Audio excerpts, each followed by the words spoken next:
Um,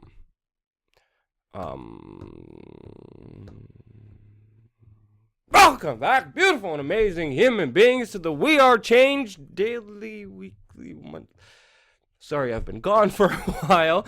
It's good to be back. I've been working on a lot of projects behind the scenes that will soon be manifested and put into fruition on this YouTube channel that, of course, I believe you guys will very much enjoy.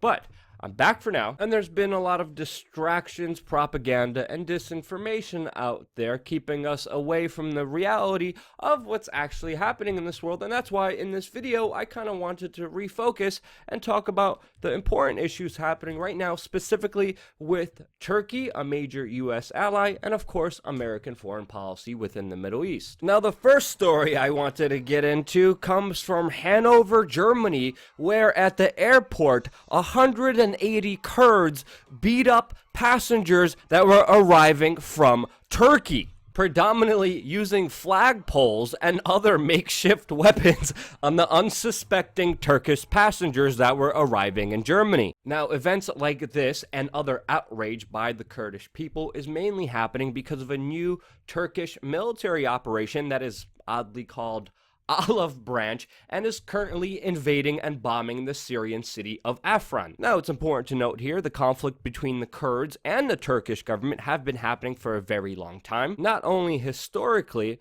but also presently since 1978, where the Kurdish people are looking for independence within Turkish territory. Of course, the Kurds are saying that this is Kurdistan and their land. Turkey is responding by saying no, and we have a land dispute, which of course is leading to human conflict. And of course, it was only a matter of time, with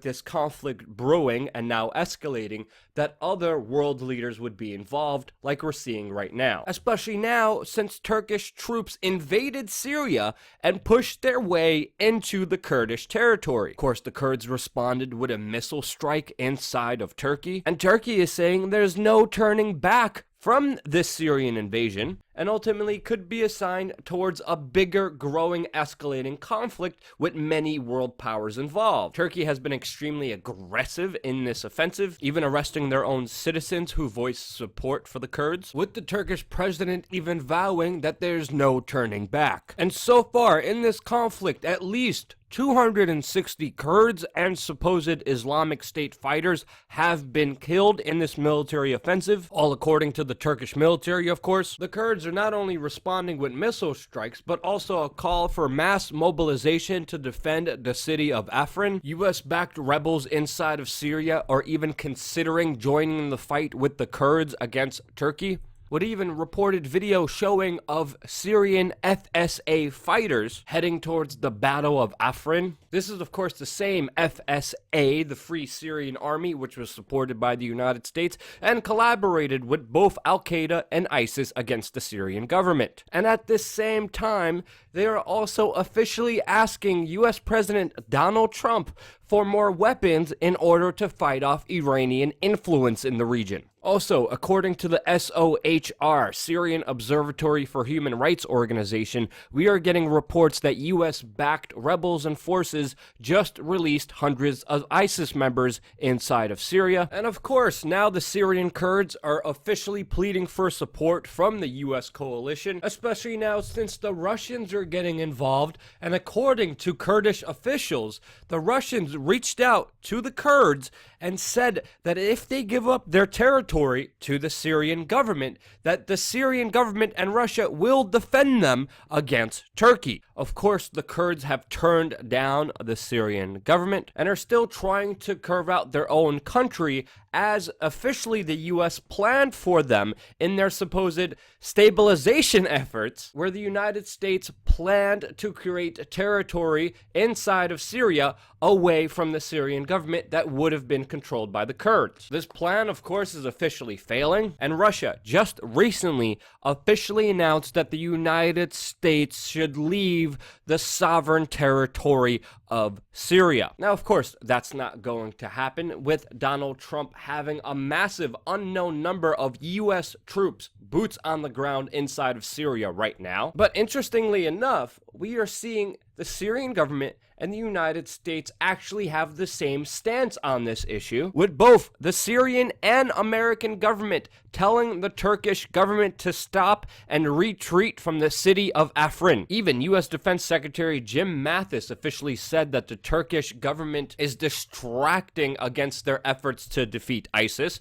even though it was Turkey, the United States, that armed and funded the Syrian rebels, ISIS, and Turkey even directly before buying ISIS oil, being caught red-handed with it. But that's beyond the point, and their interest, of course, was always to overthrow Bashar al-Assad, gain more control of the region, and go after the Kurds. Now the United States is urging Turkey to have a limited invasion and is dealing with a quagmire since this is a major fight between two major U.S. allies, with the U.S. previously intervening by sending their own troops to Kurdish territory so they wouldn't be attacked by the Turkish government. Now, of course, the UN can't do much on this action since, violating Syria's sovereign territory was the in thing to do within the last couple of years, with Israel, the United States, now Turkey, Iran, and also Russia just going right into that country. But the UN is pointless anyway. But this conflict will not be easy for the United States to resolve, as Turkey has accused the United States of building a terrorist force with the support of the Kurds, and Turkey forcing a position on the United States saying, yes, we'll stop this invasion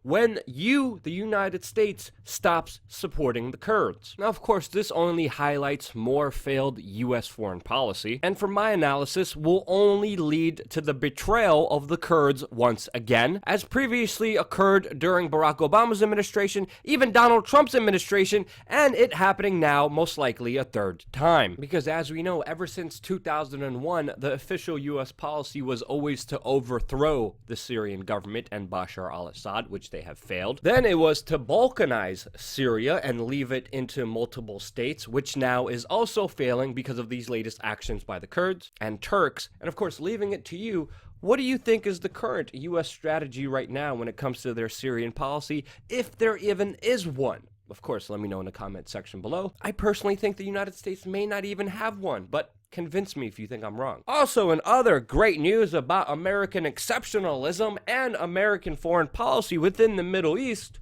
we had U.S. Vice President Mike Pence recently on his tour of the Middle East, where he loudly praised the miracle of Israel, mainly speaking to the hard right of Israeli politics, promising to move up the embassy to Jerusalem to 2019. A move which once again is creating more of a cluster pluck in the Middle East and only making the situation worse while ruining American influence in the region. And hey, if we're going to keep doing that, let's just keep sending troops down there, as the United States is actually considering right now, as the U.S. Army is readying plans to increase the total number of troops in Afghanistan by 1,000 U.S. troops. Now that's just brilliant American foreign policy. Historically speaking, troop invasions and troop increases have never backfired on the United States. But hey, there's another component missing here. Well, why not just join a coalition and bomb innocent civilians?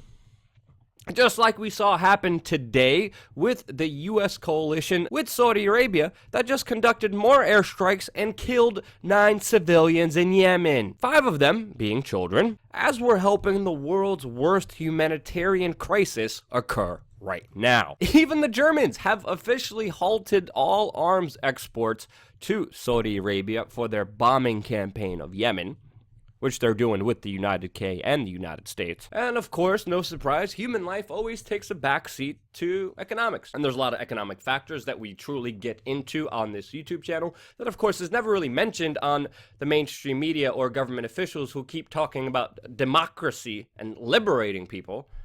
But you have to understand, oil and the U.S. petrodollar play a major role in a lot of decisions that the United States makes geopolitically. And with gasoline consumption slowly declining and oil not being the foreseeable future for enriching nations, there's definitely a quickening of escalations, a struggle for resources and influence, as we're seeing the U.S. openly face off against Russia and China in a new Cold War mentality that is escalating and just plain stupid and foolish, even according to Donald Trump, that made previous statements about how stupid it is that the United States spends over $7 trillion on defense, or really war. And while echoing those statements in order to get elected, he is now spending $2 billion a day, increasing that amount, indebting this country, ruining economic prosperity, and continuing a foolish policy that only fuels the military-industrial complex that is solely an industry of murder and death. All the while with support of the central banks, shifting economic global wealth away from the people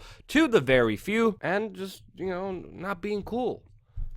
What do you think? If you think I'm wrong, convince me in the comment section below. I always answer questions as soon as the video comes out. Now, of course, I'm not hearing any of this information on any mainstream media platform, so please share this video with your friends and family members to get the word out there about what is really happening in the world. Get those gosh darn Tide Pods out of your mouth, and understand that every small action that you take actually has a lot of significance once you take it, because believing you do actually creates the first step in making good things happen. And if everyone started thinking that way and not being a negative Nancy or a Debbie Downer, I think the world would be a totally different place. And I really believe in that, and that's why I love you guys. Thank you again so much for watching, and of course supporting us on wearechange.org/donate, because if it wasn't for your donations and contributions, we wouldn't be here. And we only are because of you. So thank you, and stay tuned for more.